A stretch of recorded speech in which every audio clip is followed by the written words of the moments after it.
Hello students, आज हम पढ़ेंगे भारतीय मानसून की उत्पत्ति को लेकर जो सिद्धांत दिए गए हैं उनका अध्ययन आज हम करेंगे। भारतीय जो मानसून है उसकी उत्पत्ति को लेकर 4 प्रमुख सिद्धांत जो है प्रचलित हैं, उसको हम आज एक एक करके अध्ययन करेंगे, क्योंकि आपसे एग्ज़ाम में किसी भी सिद्धांत के बारे में डिटेल में पूछा जा सकता है। तो आज हम देखते हैं भारतीय मानसून की उत्पत्ति के सिद्धांत।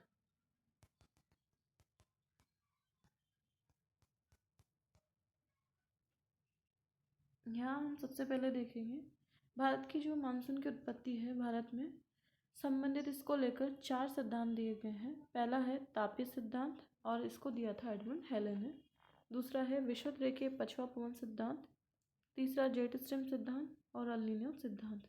जो इन सिद्धांतों का क्रम इसमें दिया गया है उसी क्रम में इनकी मान्यता भी रखती है, क्योंकि सबसे ज़्यादा आज वर्तमान में भारतीय मानसून को लेकर जो मान्यता प्राप्त है सिद्धांत है वो है तापीय सिद्धांत। तो हम पढ़ते हैं आज सबसे पहले भारतीय मानसून की उत्पत्ति को लेकर तापीय सिद्धांत। इस सिद्धांत के प्रतिपादन में सबसे पहले जो योगदान दिया गया था वो ब्रिटिश विद्वानों का रहा है, और इसको जो है इसको जो पढ़ने की, इसको जो विचारधारा को रखने की जो सबसे महत्वपूर्ण भूमिका रही वो है डडले स्टाम्प और बेकर की रही। और इस सिद्धांत के अनुसार मानसूनी हवाओं की जो उत्पत्ति है उसका मुख्य कारण क्या है? तापीय है। और ग्रीष्मकाल में सूरज की जो किरणें हैं वो उत्तरी गोलार्ध में लंबवत पड़ती है। इसको हम यहाँ पर एक डायग्राम से समझेंगे। यहाँ हम देखेंगे ये है पृथ्वी के जो बीचों बीच से एक रेखा गुजरती है, अक्षांश रेखा, उसको हम कहते हैं 0 डिग्री अक्षांश, और इसको हम विषुवत रेखा भी कहते हैं। और इस रेखा के बिल्कुल उत्तर और दक्षिण में 23.5 डिग्री उत्तर और 23.5 डिग्री दक्षिण में इधर ये है कर्क रेखा। उत्तरी गोलार्ध में 23.5 डिग्री उत्तर को हम कहते हैं कर्क रेखा, और 23.5 डिग्री दक्षिण को हम कहते हैं मकर रेखा। तो ये जो दोनों रेखाएं हैं, इन दोनों रेखाओं के सहारे हम कह सकते हैं, मान लीजिए सूरज है, यदि सूरज वर्ष में लंबवत चमकता है किस पर?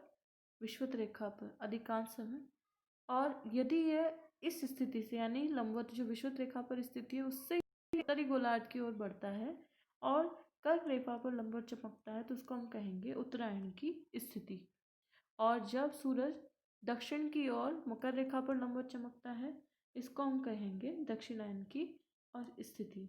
अब जो उत्तरायण और दक्षिणायन की स्थिति उत्पन्न होती है, सूरज को जो किरणों का जो लंबवत और तिरछापन जो बढ़ता जाता है या फिर इसकी स्थिति जो परिवर्तित होती है, उसी को लेकर यहाँ पर तापीय सिद्धांत की परिकल्पना को रखा गया है कि किस प्रकार जो सूरज है उसके उत्तरायण के कारण ग्रीष्म काल में सूरज जो है कहाँ चमकता है? उत्तरायण में कर्क रेखा पर लंबवत, और कर्क रेखा भारत के बिल्कुल बीचों बीच से गुजरती है। इसीलिए कर्क रेखा पर ग्रीष्म काल में लंबवत चमकने के कारण यानी मार्च से जून तक के बीच में वहाँ पर ग्रीष्म अवधि काल समय होगा, और ग्रीष्म काल में अत्यधिक तापमान के कारण यहाँ पर क्या बन जाएगा? न्यून वायुभार का बन जाएगा। तो इस क्षेत्र में एक निम्न भार के क्षेत्र के बन जाने के कारण जो उत्तरी पूर्वी व्यापारिक पवनें होती है वो अनुपस्थित हो जाती है। यहाँ हम देखते हैं व्यापारिक पवनें क्या है। अब जो है भूमध्य रेखा के उत्तरी गोलार्ध में उत्तरी पूर्व से दक्षिण पश्चिम की ओर जो पवनें चलती हैं उनको हम उत्तरी पूर्वी व्यापारिक पवनें कहते हैं, और दक्षिणी गोलार्ध में दक्षिण पूर्व से उत्तर पश्चिम की ओर जो पवनें चलती हैं उनको हम कहते हैं दक्षिणी पूर्वी व्यापारिक पवनें। तो ये जो है कर्क रेखा से मकर रेखा के बीच का जो क्षेत्र है इसको हम व्यापारिक पवनों का क्षेत्र कहते हैं। और जैसे ही सूरज उत्तरायण में स्थिति में आता है तो पेटियाँ क्या होती है, जो वायुदाब की पेटियाँ वो भी उत्तर की ओर शिफ्ट हो जाती है, और इस स्थिति में जो उत्तरी पूर्वी व्यापारिक पवनें जो है इनका क्षेत्र विलुप्त हो जाता है, और इनके क्षेत्र में कौन सा पेटी आ जाती है? दक्षिणी पूर्वी व्यापारिक पवनों की पेटियाँ यहाँ पर विस्थापित हो जाती है। तो इसी विस्थापन के कारण यानी कि उत्तरी पूर्वी व्यापारिक पवनों की अनुपस्थिति के कारण यहाँ क्या होता है? 5 से 30 डिग्री उत्तरी एवं दक्षिणी अक्षांशों के बीच व्यापारिक पवनों का जो क्रम होता है साल भर चलता रहता है। जैसे आप इसमें देखेंगे ये जो है विषुवत रेखा का क्षेत्र, यहाँ पर साल भर सूरज कैसे चमकता है? लंबवत चमकता है, और लंबवत चमकने के कारण यहाँ पर तापमान क्या होता है? उच्च होता है, और आप लोगों को पता है कि तापमान और वायुदाब का विपरीत संबंध है। यदि तापमान बढ़ेगा तो वायुदाब घटेगा। तो यहाँ पर जो है न्यून वायुदाब का क्षेत्र बन जाता है और इसको हम कहते हैं विषुवत-रेखीय न्यून वायुदाब की पेटी। और इसके दोनों ओर जो है उच्च वायुदाब का क्षेत्र होता है 30 से 35 डिग्री अक्षांश में, उसको हम कहेंगे उच्च उपोष्णकटिबंधीय उच्च वायुदाब की पेटी। तो उच्च वायुदाब से निम्न वायुदाब की ओर दोनों गोलार्धों में व्यापारिक पवनें चलती है।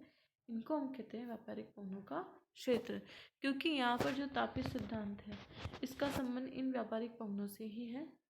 तापीय विषुवत रेखा के उत्तरी खिंचकाव के कारण दक्षिणी पूर्वी व्यापारिक पवनें विषुवत रेखा को पार कर कर कहाँ जाती है, उत्तरी गोलार्ध में आ जाती है। और फेरल के नियम के अनुसार उत्तरी गोलार्ध में आने पर यह पवन अपनी मूल दिशा से किस ओर मुड़ जाती है, दाहिनी ओर। और उत्तर पूर्व की ओर मुड़ जाने से संपूर्ण भारतीय उपमहाद्वीप पर यह प्रवाहित होने लग जाती है। चूँकि इस क्षेत्र में क्या है, समुद्री भाग का अधिकार विस्तार है और जलवाष्प से युक्त क्षेत्र होता है, इसलिए ये पवनें नमी ग्रहण कर लेती है और ये भारतीय उपमहाद्वीप को दो भागों में बंटकर वर्षा ऋतु ये पवनें लेकर आती है, जिसमें से एक सागर शाखा के द्वारा पश्चिमी घाट के पश्चिमी ढाल पर और बंगाल की खाड़ी की शाखा के द्वारा अंडमान निकोबार द्वीप समूह और उत्तरी पूर्वी भारत में भारी वर्षा होती है। बंगाल की खाड़ी की शाखा उत्तरी पश्चिमी भारत के निम्न भार को अभिसरित करती है और पूर्व से पश्चिम की ओर जलवाष्प की कमी के साथ ही वर्षा की मात्रा में कमी आती है। यहाँ हम इस डायग्राम से देखेंगे, ये 0 डिग्री अक्षांश है।